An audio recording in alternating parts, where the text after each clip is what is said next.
Projeto bolinho de chuva. Já tá ali o óleo. Vou coar o café enquanto o óleo esquenta. Quando estiver pronto, eu faço um novo vídeo.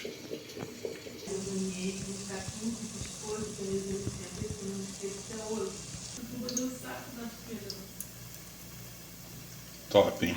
Bolinho de chuva. 2 ovos, 1/3 de farinha de trigo sem fermento, um pouquinho de fermento, açúcar, leite e uma pitadinha de sal para não ficar enjoativo. Bolinho de chuva, rápido e prático.